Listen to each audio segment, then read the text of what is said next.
since my daughter-in-law Moxie got pregnant, the whole family started treating her like she was royalty. One night, she announced she was going to a club to dance until sunrise. I tried to step in and stop her. "Maybe you shouldn't be going out like that in your condition," I said gently. Before I could even finish my sentence, Moxie exploded in a fit of rage. "How dare you try to control my freedom like I'm some kind of breeding machine? Do you want me to just go to the clinic and end this pregnancy right now?" she screamed. My son, Caleb, started pacing around frantically, terrified she would actually do it. He turned on me, demanding that I apologize to her immediately. I was forced to swallow my pride and offer a groveling apology. I even had to promise to pay $5,000 for a luxury postpartum retreat for her. But the moment I walked away, she posted a video of my humiliating apology to the extended family group chat. "I am a modern, independent woman. I will never let a child chain me down," she wrote. "If any of you try to interfere in my life again, I'll have no choice but to terminate this situation." Since the day Moxie found out she was pregnant, she used the baby as a weapon. Every single time we had a disagreement, she threatened to get rid of it. And every single time, it ended with me on my knees, begging for her forgiveness. Now, as I watched my husband join the rest of the family in attacking me in the group chat, my heart finally turned to stone. Just yesterday, my best friend told me that high-end maternity nurses can make $5,000 a month. When I told my husband Arthur that I was leaving to work as a professional maternity nurse, he laughed in my face. "You can't even take care of your own daughter-in-law, and you think someone is going to hire you?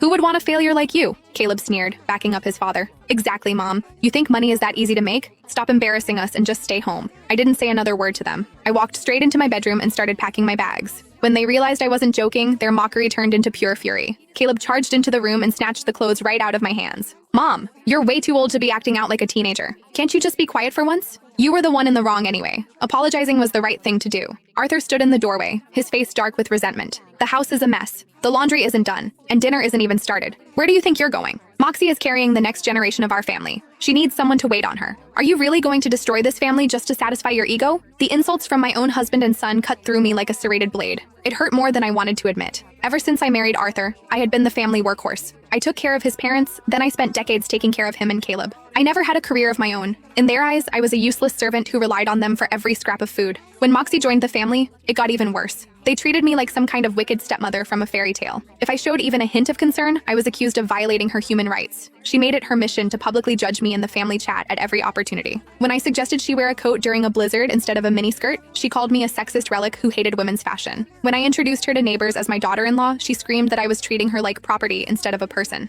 Every bit of care I showed during her pregnancy was twisted into me treating her like a breeding animal. I was the one being treated like a ghost in my own home. I was the one who received zero respect. If that was how it was going to be, then there was no reason for me to stay a second longer. I yanked my clothes back and shoved them into my suitcase. "If you think I'm so terrible at taking care of her, then do it yourselves," I snapped. "You both have hands and feet. Figure it out." It was the first time I had ever truly stood up to them. Arthur felt his authority slipping, and he let out a guttural roar. "Let her go. Don't stop her. But listen to me. If you walk out that door, don't you dare think about coming back.